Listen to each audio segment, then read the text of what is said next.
बिस्मिल्लाहिर्रहमानिर्रहीम। अस्सलाम वालेकुम दोस्तों, मेरा नाम है वसीम सजाद और आप देख रहे हैं मेरा YouTube channel learn with Wasim Sajad. दोस्तों, आप सबको अपने चैनल में खुश आमदीद कहता हूँ। जैसा कि पिछली वीडियो में हमने मुरक्कबात सीखे थे बे को हमने तमाम हरूफ के साथ मिला के लिखना सीखा था। बे अलिफ बा, बे जिम बज, बे दाल बद, बे रे बार, बे सीन बस। आज की जो हमारी क्लास है इसमें हम जीम को तमाम हरूफ के साथ मिला के लिखना सीखेंगे। जब हम जीम को तमाम हरूफ के साथ मिलाते हैं तो जीम अपनी शक्लें चेंज करता है। जीम जब शक्ल चेंज करता है, जीम को और दूसरे लफ्ज़ को जीम को किसी दूसरे लफ्ज़ के साथ मिलाने के लिए हमें एक पैबंद की ज़रूरत होती है।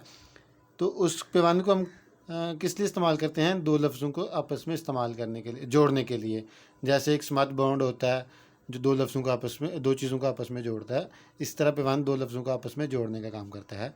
तो यहाँ पे पैबंद अलिफ के पीछे कोई भी लफ्ज़ हम जोड़ेंगे तो हमारा मोस्टली जो पैबंद होता है वो यू टाइप होता है। इस पैबंद को हम अलिफ के साथ जॉइंट करते हैं और इसके पीछे हम कुछ भी करते हैं। यहाँ पे मैंने आपको तीन चीज़ें बताई थी।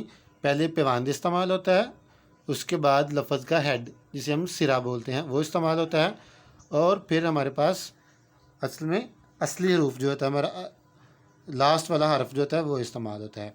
जब हमारा लास्ट वाला हरफ लिखा जाता है तो वो असली जगह पे बरकरार रहता है, इसको हम जगह ख़राब नहीं करते। तो आज हम जीम को सारे हरूफ के साथ मिला के लिखना सीखते हैं।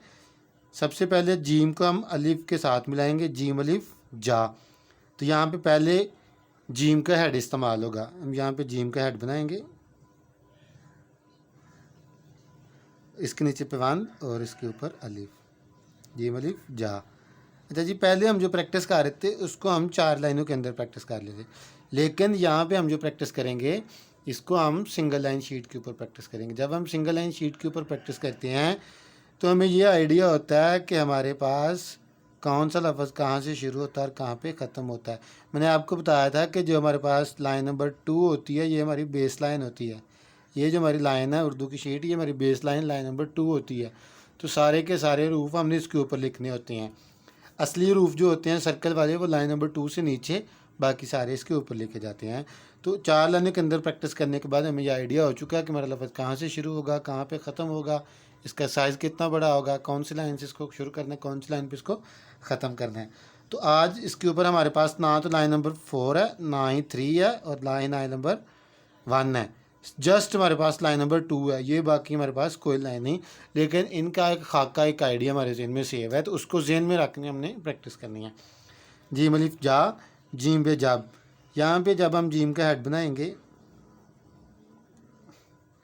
ये इसका पैबंद नीचे से रे की मायने होगा, इसके ऊपर हम अपनी बे को ज्वाइन कर देंगे, जीम बे जब। अच्छा, यहाँ पे आपने एक बात का ध्यान रखना है कि जो हमारा आखिरी हरफ है वो अपनी असली हालत में रहना चाहिए। कि हम इसका पीछे वाला कोई लफ्ज़ अगर ख़त्म कर देते हैं तो बे अपनी असली हालत में बाकी रहना चाहिए, जिस तरह हमने ऊपर लिखना सीखा है। जीम बे जब, जीम जीम जज।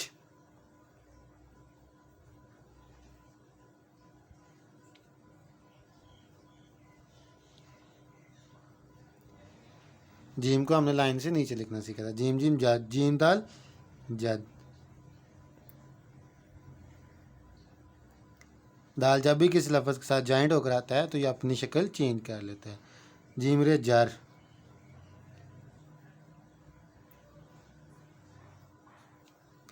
अच्छा जी, उसके बाद जीम सिन जस।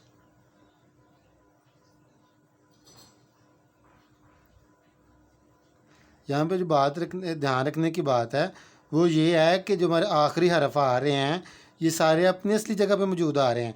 जैसे बे को हम सेंटर वाइज 2 लाइनों में लिखते हैं, तो यहाँ पे देखिए बे को हमने सेंटर वाइज 2 लाइनों में लिखा है। यहाँ पे दाल को हम सेंटर वाइज 2 लाइनों में लिखते हैं, तो दाल को हमने सेंटर वाइज 2 लाइनों में लिखा है। रे हमारा सेंटर वाइज 2 लाइनों में लिखा जाता है, तो रे हमारा उसी साइज़ के मुताबिक आएगा। सीन हमारा ऊपर वाले 3 लाइनों में लिखा जाता है, तो ये ऊपर वाली 3 लाइनों में शुरू हो रहा है, ये लाइन से नीचे आता है तो लाइन से नीचे ही लिखा जाएगा। इस बात का आपने ख़ास ध्यान रखना है। जीम साथ जस।